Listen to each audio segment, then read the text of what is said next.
Hello everyone, আসসালামু আলাইকুম। কেমন আছেন আপনারা? আলহামদুলিল্লাহ, আমিও ভালো আছি। তো এই তো এখানে বোয়াল মাছ, আজকে বোয়াল মাছ ভুনা করব।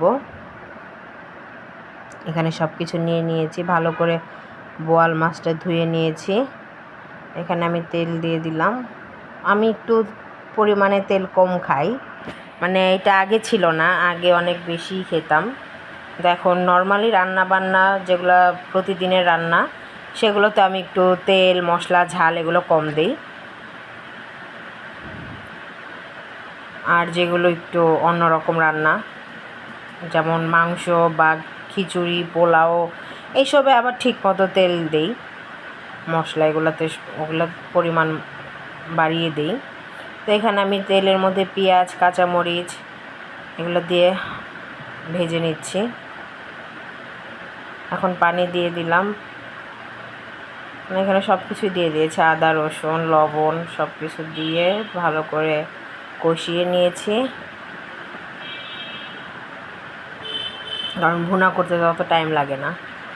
এখন আমি ধনিয়ার গুঁড়ো, হলুদ গুঁড়ো, মরিচ গুঁড়ো এগুলো সব এক এক করে অ্যাড করছি।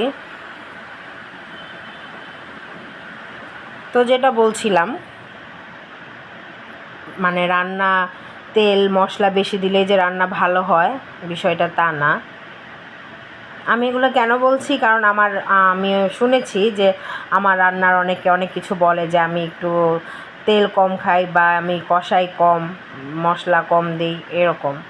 তো আমি কেন দিই সেটা আমিই ভালো জানি, কারণ এত কিছু করতে পারে আর একটু তেল একটু মশলা বেশি দিলে তো আমার কোনো কিছু যায় আসে না, তাই না? সমস্যা আছে দেখেই তো তেল মশলা একটু কম খাই। আর তেল মশলা কি হলে কেন কম খাই এটাও সবাই জানে।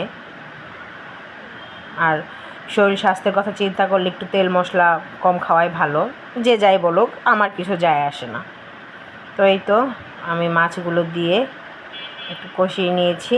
এখন এই যে একটু তেল তেল ভাব হয়েছে, এখন আমি প্রায় কষানো হয়ে গিয়েছে। এখন আমি একটু পানি দিয়ে ফুল রান্নাটা করে নেব।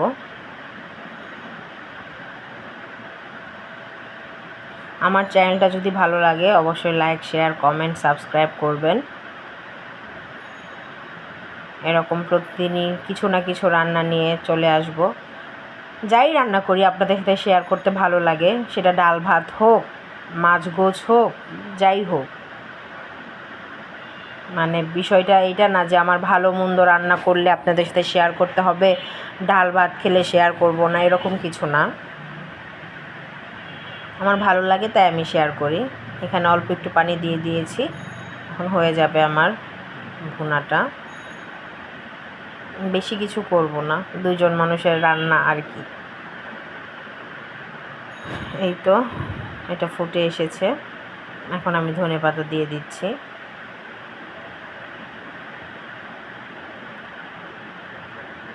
আমার হয়ে গিয়েছে প্রায় মাছ রান্না। আমার বাবা আবার ভুনা পছন্দ করে, যে কোনো মাছ ভুনা বা আলু দিয়ে ভাজা, মানে কোনো সবজি দিয়ে মাছ রান্না ও পছন্দ করে না। এই যে আমার হয়ে গিয়েছে, এটা আরেকটা জাল হবে, এর জন্য একটু পানি পানি দেখা যাচ্ছে। ওই জাল হলে আর পানি পানি লাগবে না। এখন আমি ডাল ভুনা করব। ডালটা ভালো করে ধুয়ে নিয়েছি, এখানে তেজপাতা দিয়ে দিয়েছি। এটা ডাল চচ্চড়ি বলেন বা মুসুরি ডাল ভুনা বলেন, এটা আমার বাবার খুব পছন্দ। যে পেঁয়াজ কাঁচামরিচ তেজপাতা একটা ফ্লেভার আসবে, একটু আদা রসুন। এটা পাতলা ডালনার জন্য এটা এইভাবে রান্না হাতে মাখিয়ে করব। লবণ দিয়ে দিলাম, সরিষার তেল।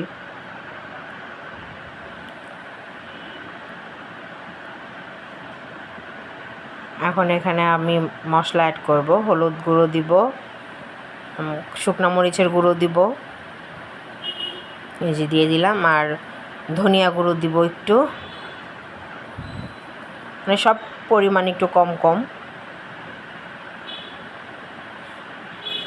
এই যে